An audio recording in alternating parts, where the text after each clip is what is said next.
সবাই জানে খেলা হবে, পালাবো না। পালাবো? গতবারও তো পালাই নাই, পালাইছি নাকি? গতবারও কথা বলে গেলাম না, আব্দুল সালাম সত্যিবাদী ভাই আসছিল, মনে আছে আপনাদের? আমরা পালাই না, আর যারা বলে যে হাসিনা পালায় না, তারা পালায়।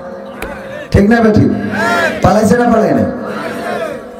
আবার ওবায়দুল কাদের বলল যে পালাবো না, প্রয়োজন হলে ফখরুলের বাসায় গিয়ে উঠবো। জায়গা দেবে? ঠাকুরগাঁওয়ে বাসা আছে না, মনে আছে তো? তারা কোথায়? কিসের ক্ষমতা, কিসের বড়াই, কিসের অহংকার? আল্লাহ রাব্বুল আলামিন এটাই তো বলেছেন, অহংকার আমার চাদর, এটা নিয়ে টানাটানি করো না। 16 বছর তো চলেই গেল, তারও 2 বছর থেকে গেলেন এখানে। ঠিক না বেঠিক? অহংকার কার চাদর? কার চাদর? আল্লাহর চাদর নিয়ে টানাটানি করার জন্য নিষেধ করা হয়েছে যে আল্লাহর চাদর নিয়ে টানাটানি করো না। যারা টানাটানি করেছে ইতিপূর্বে তাদের অস্তিত্ব বিলীন হয়েছে।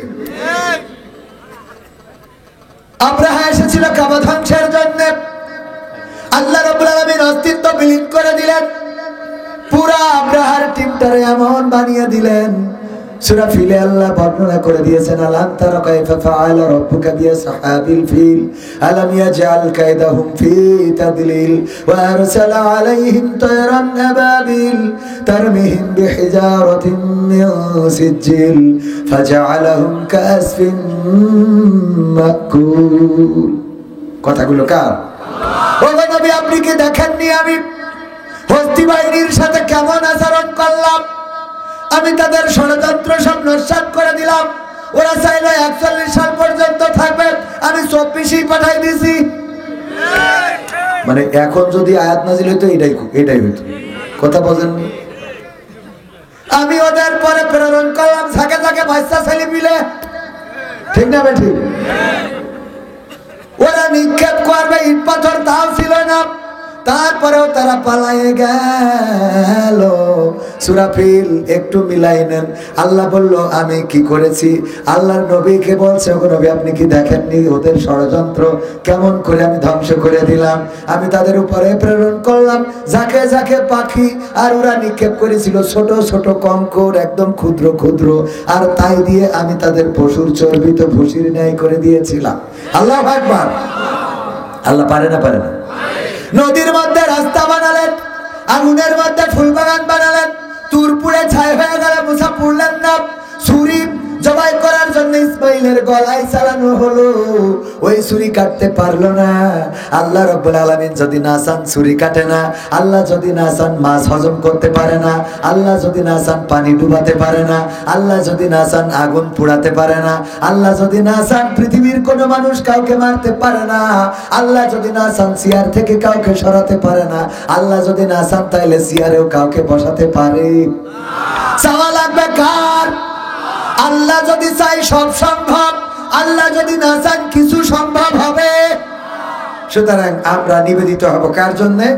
ইন্না সলাতি ওয়া নুসুকি ওয়া মাহইয়ায়া ওয়া মামাতি লিল্লাহি রাব্বিল আলামিন। নিশ্চয় আমাদের সালাত, আমাদের কুরবানি, আমাদের হায়াত এবং আমাদের মওত সবকিছু কার জন্য? আল্লাহর জন্য নিবেদিত। কুরবানি মানে শুধুমাত্র ওই ঈদের সময় গরু কিনে 7 ভাগই দিয়েতে কুরবানি করা? হ্যাঁ, তাহলে একটা ছাগল কুরবানি দেয়া, তাও তো কুরবানি আমরা এখন দিই কি ঠেলায়। আমাদের এক আন্টি বলতেছে আমাদের ইমাম, সাবেক ইমামের সাথে, বলছে যে আল্লাহর যে কি লোভ। তো বলছে কেন? নাউজুবিল্লাহ, আল্লাহর লোভ মানে? তা বলছে আজকে ওই আমার এক ছাগলের বাচ্চা মরে যাচ্ছে, মরেই যাচ্ছে, মরে গেলই, আজরাইল এসে কেবল টান জুড়িয়েছে। আমি ওই টাইমেই বললাম যে মরি যখন যাচ্ছে, হঠাৎ মনে হইলো দেখি আল্লাহর নামে বলি, দেখি বললাম আল্লাহ যদি বেশি থাকে কুরবানি দেবো। ওমা হঠাৎ করে যে জানতে গেছে, বেশি থাকলে আল্লাহ যদি বেশি থাকে, আমাদের গ্রামের ঘটনা, সত্যি ঘটনা, বানানো ঘটনা, ডাইরেক্ট ঘটনা। বলছে আল্লাহ যদি বেশি থাকে তা কুরবানি দেবো, আর সেই মরা ছাগল বেশি উঠলো। আল্লাহরে কি লোক! আল্লাহ আমরা দিই কখন? আর যখন উপায় থাকে না। এখন অনেক পুলিশও বলছে আমরাও নির্যাতিত ছিলাম। ঠিক না বেটি? ওরা মাইরি আমাকে কাঠি খুলে দিলে ওরা এসে কয় ওরা তোরা কেমনে বুঝি ধরেন, আমার মাথায় ধরেন। ঠিক না বেটি? বলছে আমরাও ভালো ছিলাম না। তোমরা ভালো ছিলে না? তোমরা স্টেজের পরে উঠে ইচ্ছা মতো আমার স্বামী মরে গেল, আমার বাপু বিয়ে হয়ে গেছে, আমার দুই বাচ্চা শোনা হবে না। বলছে না হুজুর ওর জন্য ফোন দিনি, তা কে জন্য? তা বলছে আমার স্বামী ছিল অসুস্থ, আমি প্রায়ই বলতাম আমার তুমি মরো না কেন, তোমার মরণ করে না কেন আল্লাহ, আজরাইল তোর কাছে পাঠায় না কেন? হ্যাঁ, তো এই বলতাম। এখন আমার স্বামী মরে যাওয়ার পরে আমার মনে এত কষ্ট লাগছে যে আল্লাহ আসলে কি আমার এই দোয়ার কারণে মরে গেল, এই দোয়ার কারণে কি মরে গেল? তাই আমি আপনার কাছে একটু ফোন দিয়েছি জানার জন্য যে আসলে কি আমার দোয়ায় মরিছে না ওর আবুল হায়াত শেষ হয়ে গেছে তাই মরিছে। বোঝা গেছে যে ওর আসলে হায়াত শেষ কিনা? তো আমি বললাম আল্লাহ নবী বলেছেন নারীরা দুইটা কারণে বেশি জাহান্নামী। কারণ কয়টা? সবাই বলেন কয়টা? আরো জোরে কয়টা? মনে হয় ভয় পাচ্ছেন যদি বলি তাইলে মনে হয় বাড়ি গেলি ধরবে। সবাই জোরে বলেন কারণ কয়টা? দুইটা কারণে বেশি জাহান্নামে। তার মধ্যে 1 নম্বর কারণ হলো আল্লাহর নবী বললেন নারীদের 1 নম্বর অপরাধ হলো তারা স্বামীর প্রতি নাশুকরি করে, স্বামীর প্রতি অকৃতজ্ঞ থাকে, স্বামীর প্রতি শুকরিয়া আদায় করে না, স্বামীর প্রতি তারা ভালো নজরে স্বামীর কাজগুলোকে দেখে না। স্বামী যদি কোনো 3 পিস কিনে আনে তাইলে হয় ডিজাইন খারাপ হবে, নাই রং খারাপ হবে, নাই সুতো খারাপ হবে, নাই তাড়াতাড়ি ছিঁড়ে যাবে। আর ও যা নিয়ে আসে ওইটা জানো 3 পিস না, ওনার সোনার পিস। ঠিক না বেটি? উনি যেটা আনবে বাজারতে, আমার আব্দুল হাই সিদ্দিকী ভাই কচু কিনে নিয়ে গেছে, ওই কচু রান্না করার পরে গাল চুল করছে, কড়াই এনে ভাইয়ের সামনে দিয়ে বাজার তুই খাবি, খাওয়া লাগবে সব। মানে কচু ভাইরও তো দোষ না, ভাই গেছে বাজারে, হুজুর মানুষ তো ইমাম মানুষ, বলছে হুজুর আপনার জন্য আমি একটা কচু রেখে দিচ্ছি। আল্লাহ, মানে 1 সপ্তাহ ধরে বিক্রি হয়নি, শুট করে গেছে সবচেয়ে খারাপ কচুটা। আসেন হুজুর আপনার জন্য কচু। ওই কচু কিনে নিয়ে যে কচুতে গাল চুল করবে কি? ওই কচু রান্নার পরে কচুতে যে মাছ দিল, মাছ খালো গাল চুল করছে। এরা আছে না নাই? এরা বিপদ আমাদের খুব হয়। পচা মাছটা হুজুর এই মাছটা দিচ্ছি, আপনি কোনো কথা বললেন না, কাল আপনি এসে আমার খুঁজবেন, আমি দিচ্ছি আপনি নিয়ে যান। পরের দিন গেছি, আম দিয়েছে, আম মাছের বেলায় ঘটেনি, তবে আম কিনেছি। বলছে কি যে আপনি আম নিয়ে যান, কাল এসে আমার আবার খোঁজা লাগবে। আম আমার স্ত্রী কেটি বলছে কি পচা আম কিনে নিয়েছো কনতে? আমি পরের দিন বলছি ভাই করলেন কি, কি আম দিয়েছেন আপনি? তা বলছে কইলাম না কাল এসে খুঁজবেন। আমার বাজারের ঘটনা। বলছে কইলাম না যে আপনি কাল এসে খুঁজবেন। এই আমগুলো বিক্রি হচ্ছিল না, তো আপনাদের পার করে দিয়েছি। হয়ে গেল হুজুরিতে পার করি, পার করা যা খুঁজে পেল না। কানা খুড়া ল্যাংড়া হুজুরের সাথে দাও, আর সুন্দরীগুলো গাছ জৈটিকের সাথে। কথা কয় না? যে কটা সুন্দরী সব গাঁজা টানে ওদের সাথে, আর যে কটা ভালো মেয়ে ভালো চেহারা ও হুজুরি দেবে না। কে ও আজকের বেড়ায় ও দেখে ওয়াজ করি কয় টাকা পাই তোর আন্দাজ আছে?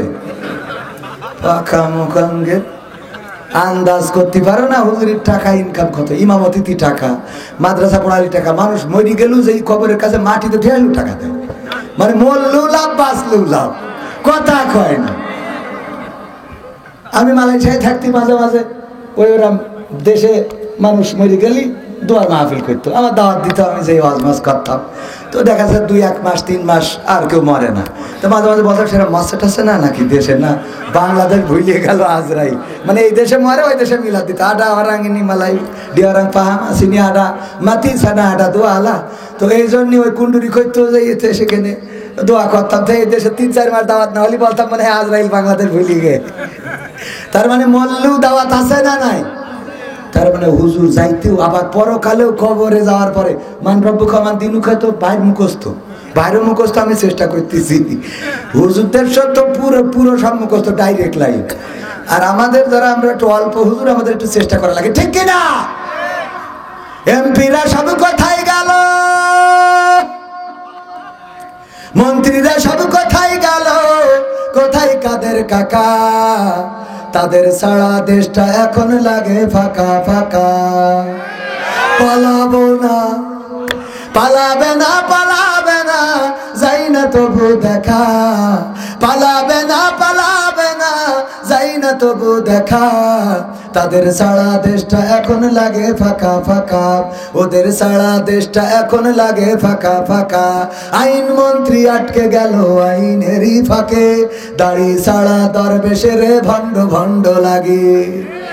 আইন মন্ত্রী আটকে গেল আইনেরই ফাঁকে, দাড়ি সারা দরবেশের ভণ্ড ভণ্ড লাগে। শুনছি কত নেতা নেত্রী খাইতেছে ভাই ডান্ডা, বিচারপতি কালামানিকের ফাটিয়েছে আন্ডা। পলকের ঝলক গেল, পলকের ঝলক গেল থামিয়ে নেটের চাকা, তাদের সারা দেশটা এখন লাগে ফাঁকা ফাঁকা, ওদের সারা দেশটা এখন লাগে ফাঁকা ফাঁকা। কই গেল সেই সংসদেতে মমতাজের গান, কোথায় গেল হযরত বলা শামীম ওসমান? ঠিক না বেঠে? কই গেল সেই সংসদেতে মমতাজের গান, কোথায় গেল হযরত বলা শামীম ওসমান? ইনু মেনন দীপু মনি আছে কারাগারে, বাপ করিলেও পাপ কখনো ছাড়ে কি আর তারে। কোথায় গেল স্পিকারের, কোথায় গেল স্পিকারের দৃষ্টি আঁকা বাঁকা, তাদের সারা দেশটা এখন লাগে ফাঁকা ফাঁকা, ওদের সারা দেশটা এখন লাগে ফাঁকা ফাঁকা। কোথায় গেল আরাফাত আর ব্যারিস্টার সুমন, কথা বলার সময় তারা করে নিয়োজন। মুরগি কবির খাইছে ধরা, জাফর কোথায় আছে গোপনে কি সেও গেল মোদি দাদুর কাছে। কোথায় গেল সালামের, কোথায় গেল সালামের কাড়ি কাড়ি টাকা, তাদের সারা দেশটা এখন লাগে ফাঁকা ফাঁকা, ওদের সারা দেশটা এখন লাগে ফাঁকা। ঠিক না বেঠে? আমার আব্দুল হাই সিদ্দিকী ভাই, উনার স্ত্রী বলল আমার Oppo Reno 6 একটা ফোন কিনে দেবা, একটু দামি ফোন যেন সেলফি ক্যামেরাটা ভালো হয়। উনি জানে আইফোন তো জীবনে কিনতে পারবো না, সুতরাং একটা কষ্ট মষ্ট করে Oppo ফোন কিনে দিই। স্ত্রীর কষ্ট করে একটা Oppo ফোন কিনে দিয়েছে গো। এই ফোন যেদিন দিয়েছে ওই দিন আবার ওই দিন টেলিভিশন খাটানোর পরে দেখে ওবায়দুল কাদের কাকা বলতেছে, এই মোবাইল কে দিয়েছে? শেখ হাসিনা দিয়েছে। এইবার ভাই বাড়ি যাওয়ার পরে বলছে এই নাও ফোন, সব থাকলো ঘোড়া চললো ভেড়া, আমি সব চললো ঘোড়া। হ্যাঁ, আমি এই রাখলাম হাঁটা দিলাম। এত বড় প্রতারক তুমি! এই সরকারি ফোন আমি চালাবো, তুমি পয়সা? হ্যাঁ, সরকারি ফোন তুমি আমার এনে দিয়ে তুমি আমার বলো আমি তোমার ভালোবাসি, এই সংসার করবো। একজন মানুষ হইয়া তুমি কয়জনারে দিলাও মন, উপর উপর দেখাও ভালা, ভিতরে কয়লার মতন। মুখে ভালো ভালোবাসি, অন্তর দিয়ে বাসনা। বন্ধু তোমার ভালোবাসার ধরন ভালো না, বন্ধু তোমার ভালোবাসার ধরন ভালো না। বইয়েতে হাঁটা দিয়েছে, সরকারের ফোন আমি চালাবো না। এই টিকায় রাখতে যেয়ে কত কষ্ট।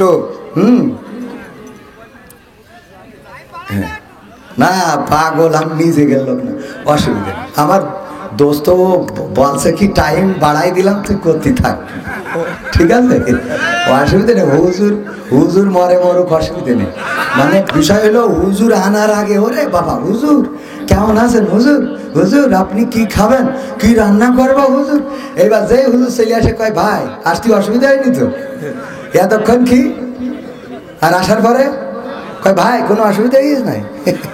আর মাহফিল শেষ হয়ে যাওয়ার পরে কয় কবির বিন সামাদ এখনো বাড়ি যায়নি নাকি?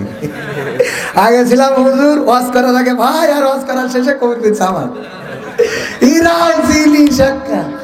ভাই বিশ্বাস করেন না, এরা ভালো না। কাল আপনি যে মাহফিল গেছেন ওটা ভালো না, কমিটি যথেষ্ট ভালো। মানে কি বিশ্বাস করবেন কিনা জানি না, ভাই আমার বললো যে ভাই আমার জন্য এতটুক টাকা দেয় যেন আমি আমার জন্য কম না দেয়। তা আমি বলে আসিছি ভাই, কালকে আমি ভাইয়ের আগে ছিলাম, ভাই তো আলহামদুলিল্লাহ আমার এলাকায় অত্যন্ত জনপ্রিয়, জননন্দিত। তো ভাই বলতেছে একটু আদিয়ার বিষয়টা আপনি যেহেতু চলে যাচ্ছেন একটু ক্লিয়ার করেছেন, এটা স্বাভাবিক। আমরা একে অপরকে বলি যে ভাই একটু দাওয়াত যখন নিচ্ছেন আদিয়ার বিষয়টা একটু বুঝাই বললেন, তা নাহলে আমাকে কষ্ট তো বোঝে না। রাত্রি এমনি বাড়ি থেকে না দুটো টাকা না নিয়ে গেলে বউ থাকে, কথা কয় না। তো এইগুলো তো বোঝা লাগবে, এটা সবাই বুঝতে চায় না ভাই। তো এই কারণে আমি বললাম যে দেখেন ভাই বলে সংসার টিকাতে হলে একটু, তা বললো ঠিক আছে যা বলি চাও তা দেবো। ও মা আইন এসে বলছে ভাই ওরা আরো 5,000 বেশি দিয়েছে, মানে বউ যেন আরো একটা হয়। আল্লাহ কি যে আল্লাহ, এরকম কমিটি লাগবে, যা দিচ্ছে থেকে বেশি দেবে, আল্লাহ কবুল করুন বলেন আমিন। আমার ভাইরা কথা বেশি বলবো না, অল্প কথা বলবো। ফাঁকা ফাঁকা কেন লাগে? কারণ টেলিভিশন খুললেই আমরা অনেক কিছু শুনতে পেতাম, এখন আর সেইগুলো শুনি না। এখন আমরা শুনি না কুমড়া দিয়ে কেমন করে বেগুনি বানাইতে হয়, এখন আমরা আর শুনি না কেমন করে কাঁচামরিচ শুকায় রাখলে বর্ষাকালে আবার সেটা জ্যান্ত হয়। আমরা এখন আর জানি না কেমন করে কাঁঠাল দিয়ে বার্গার বানানো যায়, আমরা আর জানি না কেমন করে ওই কাঁঠাল দিয়ে গোশতের অভাব পূরণ করা যায়। ওগো আমার ভাইরা, আমার দাদার দেশের দেখলাম অনেকেই কান্নাকাটি করতেছে মিডিয়ার সামনে এসে যে আমাদের পেঁয়াজ বিক্রি হচ্ছে না, দাম পাচ্ছি না, খুব বিপদে আছি, আমাদের এই পেঁয়াজ কেউ কিনছে না দাদা, খুব ঝামেলায় আছি দাদা, পেঁয়াজ কেউ নিচ্ছে না, খুব কষ্টে আছি। হ্যাঁ, আমি বললাম কষ্টে থাকবি না কেন, পেঁয়াজ ছাড়া রান্না শিখাই তুই তো, তারপর উনি উকেন গেছে, ঠিক না বেটে? আমাদের তো পেঁয়াজ ছাড়া রান্না শিখা শেষ, তোরা শেখ। তোকে পেঁয়াজের দাম পাওয়া তো দূরের কথা, পেঁয়াজ লাগাইনো ভুলে যাবে, কারণ যা নিয়ে গেছিস পেঁয়াজ তো আমাদের দেশে রপ্তানি করবি কি, তোদের দেশের লোকই তো কিনবে না, কারণ পেঁয়াজ ছাড়া রান্না শিখে ফেলবে, ঠিক না বেঠিক? ওরা মনে করে পেঁয়াজ বন্ধ করে দিলে বাংলাদেশ মনে হয় শাসন হয়ে যাবে, ওরা মনে করে গরু বন্ধ করে দিলে বাংলাদেশ শাসন হয়ে যাবে। আমরা বলি দাদা আমরা পেঁয়াজ ছাড়া রান্না শিখলাম, আর গোশতের অভাব পূরণের জন্য কাঁঠাল আছে, সুতরাং গরু দিলেও অসুবিধা নাই, না দিলেও অসুবিধা নাই, ঠিক না বেঠে? এইগুলো আপনারা জানার পরেও ওই মানুষটার সাথে খারাপ আচরণ করেন, কোন দুঃখ? হ্যাঁ, আমি মনে দুঃখী গাইছি, ক্ষমতায় কেউ স্থায়ী হয় না, হোক না সে হাসিনা কি বারে না, সে আর চিরকাল।